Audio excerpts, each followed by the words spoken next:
Hello, and welcome to The Wave from Ocean Reef, a podcast about the flow of life today and how you and I might ride with or swim against it.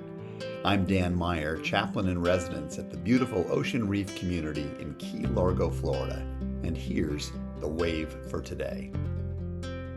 Some of us go through life doing a lot of what I might call cerebrating.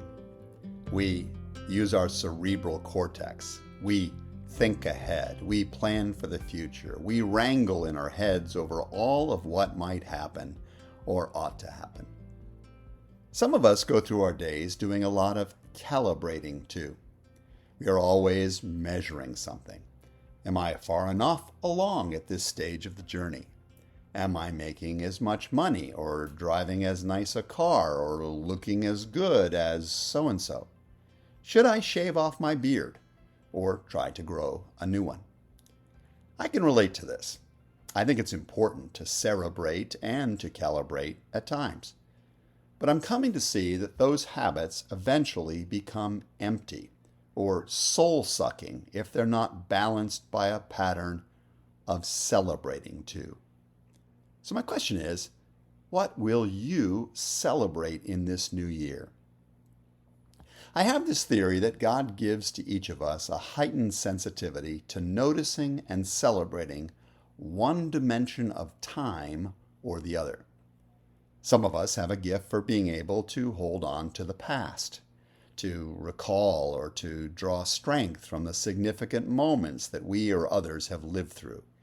We're able to mine and build on the rich lessons, to delight in the ground covered between yesterday and today.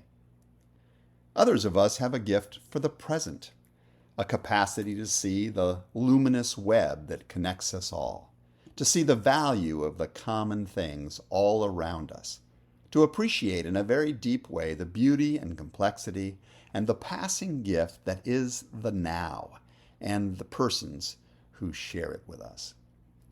There are also those whom God gifts with a sense of the future. They are people who seem able to read from the vector of present streams and forces the shape of convergences, conflicts, or separations that are still far away. They seem to taste, smell, and walk about in realities not yet fully formed. All of us, I think, are gifted with one of these sensitivities or another. If you had to pick a dimension of time for which you've been given a particular appreciation, what would it be, past, present, or future? And what gives away the fact that you are specially tuned to it? I've lived a lot of my own life in the future dimension. From childhood on, I've had a heart that beat with anticipation of the next sunny ridge or with anxiety over the shadowed wood I could sense lay around the next corner. I've not always known how to prepare adequately for that future, but I've had some sense of it before it happened. Having said this, I realize that I've not valued enough of the past. Those of you who've traveled much in Europe and encountered the culture and art of much older civilizations will already know that the latest is not necessarily the greatest. I've moved into a season of life where I want to read more classics and talk to people even grayer or balder than I am. If truth be told, I've not lived enough in the present either. One of the main reasons my wife Amy and I moved here to South Florida was the hope that it might offer more opportunity to drink in how our grandson looks when he's sleeping, to behold the afternoon sun graciously gilding the sea or golf course, to watch a slow smile spread across my wife's face when she's inspired by something, to truly taste food instead of wolfing it down as I rush to what's next. There are probably people we are taking for granted right now who may not be with us this time next year. It's possible that for all our aches and pains, you and I may never be healthier again than we are right now. Our eyes might be fixed on all that is not right about our life.